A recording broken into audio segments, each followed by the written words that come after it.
Hey guys, I just wanted to hop on and do a quick video. There's a couple of things that I just wanted to mention quickly. I noticed, this isn't the best angle, but it's the only one I'm doing. Oh, we can do this one. Hold on. Is that better? You do it's my wobbly bits, so it can't be bad. Right. Anyway. Is that better? It's a bit wonky, but it'll do. Big breath. Right.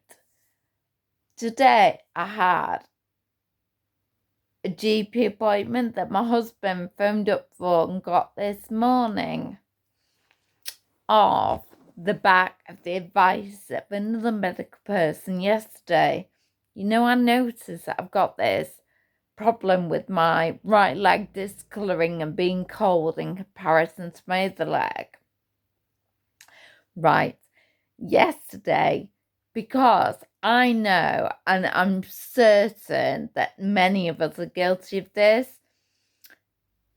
despite what GPs think, we're not just sat there waiting for the next problem to arise so we can go and see them. I spoke to the FES person who does my foot stimulator, the electrodes and raising the foot because I can't do it as it tires.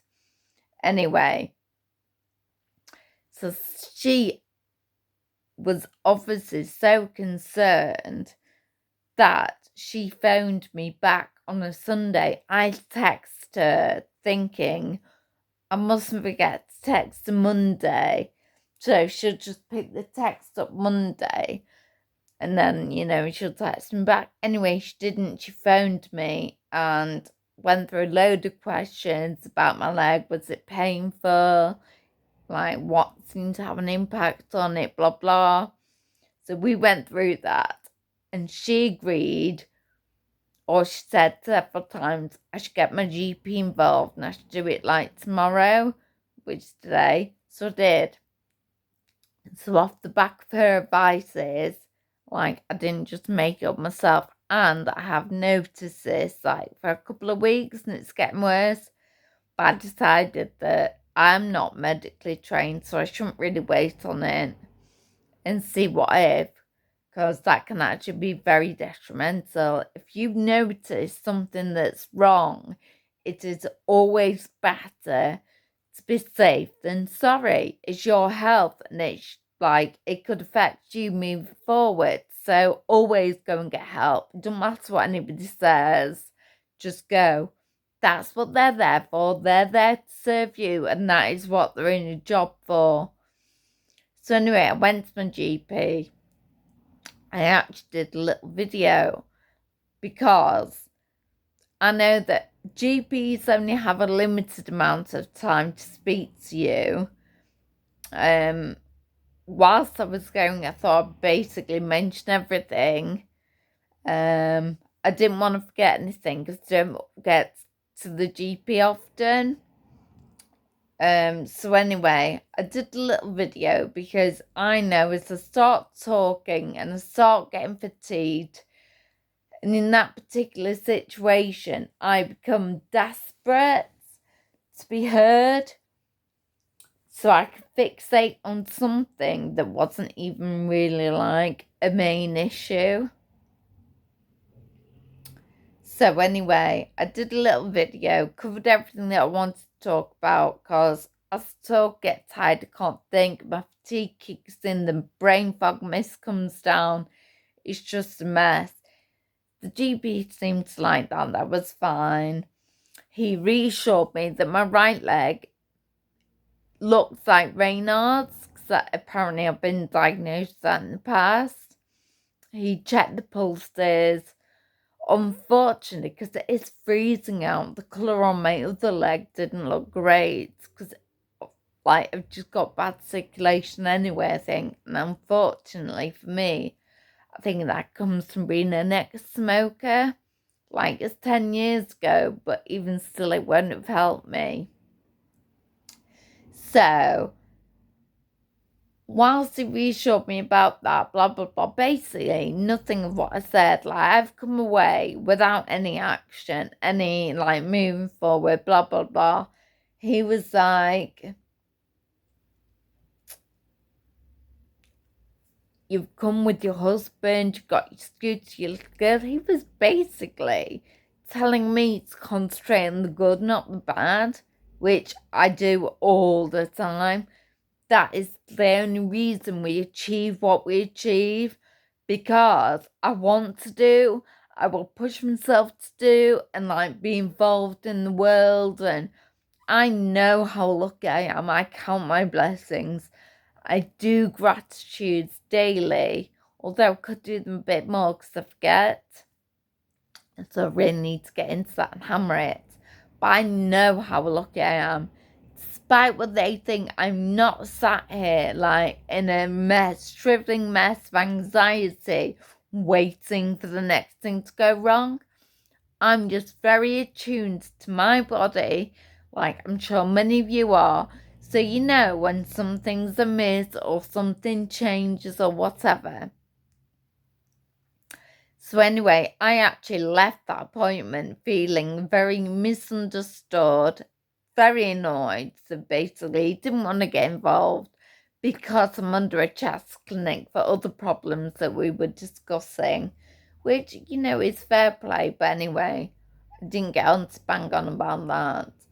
My point was, I left with quite a lot of feelings of not being heard and being misunderstood, and like it just didn't feel good. It didn't feel good in my body.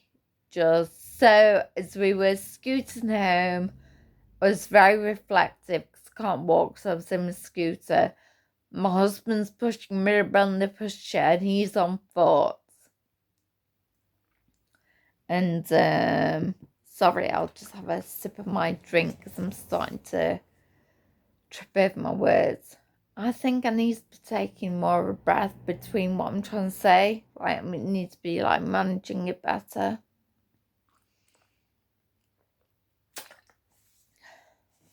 So anyway, I was on my scooter and I was thinking, I'm not happy. Do you know what? Because I've just found tapping. And I'm in the middle of the Tapping World Summit, which is a 10-day free talks and things, which is really good. So I've learned how to tap. I'm like at the beginning of my tapping journey. So I thought, you know what, I'm going to tap on this. It's the EFT, the Emotional Freedom Technique. I thought, you know, and let's see what happens. So historically, when I've just started tapping, like within the past week or whatever, whenever I tap, and I started quarter shot points, and I like, oh, you go to your head, and I like start yawning for absolutely no reason. Again, because it is late at night, you could think this late at night, I'm yawning because it's late at night, I'm tired. We always look for reasons to like discount things, don't we? So anyway, I did tapping a couple of times, like in the daytime, when I shouldn't be yawning. Anyway, I started yawning, so I'm like, what is all this about? So I googled it, and anyway, apparently yawning signifies it can mean there's a shift in your blocked energy. Tapping is tapping on meridian points, like with acupuncture, like your chakras and your meridian points. If I can tap, like literally anybody can tap. You don't need to know what you're doing. But you could like look on YouTube for Nick Ortner or Jessica Ortner. They're like the big tapping solution people. They'll teach you how to do it. But yeah, it's basically the meridian points. So anyway, I started tapping on like how I was feeling. I put some healing music on from YouTube. I closed my eyes, took a deep breath, and just went for it. First of all, I acknowledged how I was feeling. So I said something along the lines of, even though I show up and I'm seen, I feel unheard or whatever.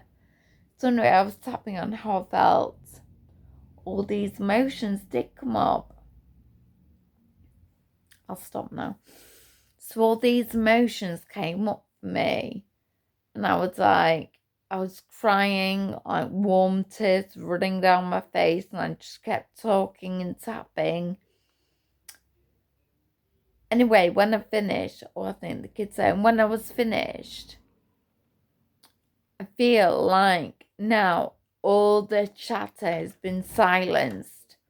Everything is quiet. I can concentrate now. Anyway, I need to go because they're home. But with regards to tapping, it might be worth giving it a go because I think it's worth it. So, bye.